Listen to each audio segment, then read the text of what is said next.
big thing that we want to talk about in this game, and what I talked about coming into this game, is I was concerned that Alabama was going to not take Mercer as seriously as they needed to. And that was the big thing, right? If you heard any of my preview was less about what Mercer can do and more about, is Alabama going to give this game the seriousness that it deserves? Because Alabama was clearly the better team. Alabama clearly should win this game by a substantial margin. I think I picked it at like 45-7. So this game is very similar to what I expected. But, is Alabama going to take them serious? Because Mercer had created 27 turnovers. They were 9-1 in the FCS. And at the end of the day, a really good FCS team is no worse than a lower level FBS team. And if Alabama did not play to their capability, they could lose the game. But very quickly, Alabama showed that they were not taking Mercer lightly, that they were taking this game as seriously as it deserved, and Alabama looked phenomenal. Jalen Milroe goes 11 of 16 for 186 and 2 TDs. He really probably should have had another long TD. In this game, Caleb Odom ends up dropping a deep ball that, in my opinion, probably should have been a catch, should have been a touchdown. Jalen Milroe played great in this game. He also has 6 rushes for 43 yards. So Jalen Milroe doing what Jalen Milroe does, 2 TDs through the air, 1 on the ground. Didn't have to use his legs quite as much as we've seen in some previous games, but definitely, created with his legs a decent bit. Ty Simpson also comes into this game and has some success as well.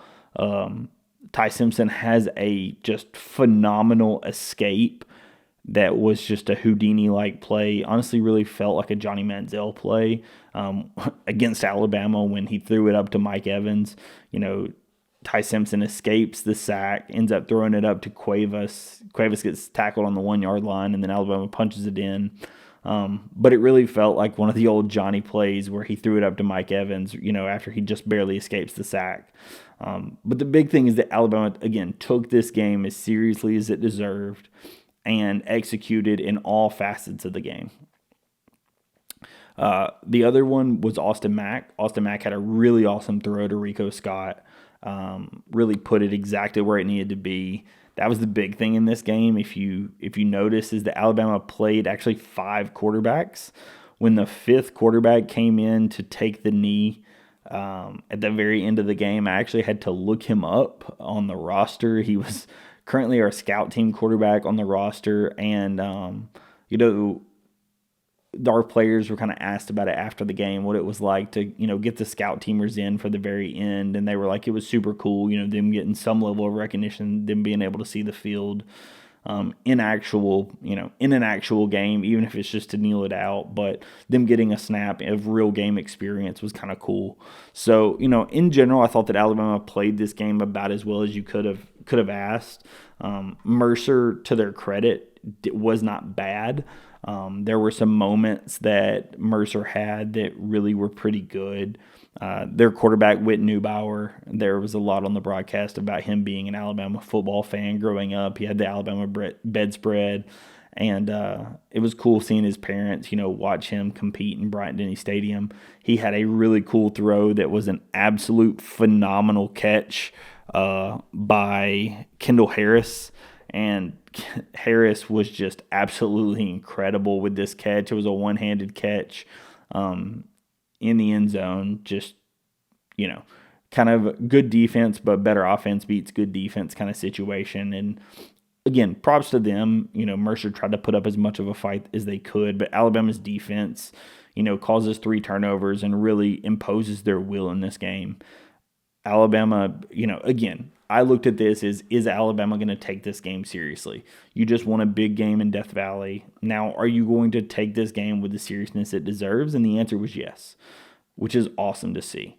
Then with some help, Alabama actually only needs Missouri to beat Mississippi State, or I guess to win another game, but the best chance for that is Mississippi State this coming up week. And if Missouri wins one more game, then Alabama actually will be in the SEC championship, most likely against the winner of Texas A&M. So that's actually what is ahead of us. Alabama, even with the losses this season, has a very good chance to make the SEC championship game. In my opinion, as long as they win out, they're going to be in the college football playoff. So all of the things at which they look to achieve this season are fully ahead of them. It was awesome to see all these things. Another massive game for Ryan Williams. He has a receiving touchdown as well as a rushing touchdown. It was cool to see Alabama get Robbie Oots into this game. Mostly known as our H-back / tight end, mostly a blocking guy. Alabama gets him a touchdown through the air, as well as, just missed him on another deep ball through the air that would have been a second touchdown. It was cool. Like I said, Alabama really was using all facets of the offense as well as the defense. Kane Womack's defense forces 3 turnovers. Alabama played really to perfection. It was exactly what you wanted to see out of Alabama in this game. There were a couple of penalties, nothing major. Definitely, could be slightly cleaner. Alabama gets 6 penalties for 60 yards. Again, you don't love to see 60 yards of penalties, but it's not the end of the world. And again, Alabama just completely imposes their will, does what they should do to a team of this caliber, and wins this game comfortably 52-7. So, like I said, in my opinion, this was exactly what you wanted to see out of Alabama coming off of a big LSU win. So this is perfect moving forward, and we will look ahead to the Oklahoma game and the episode that's going to come out on Friday.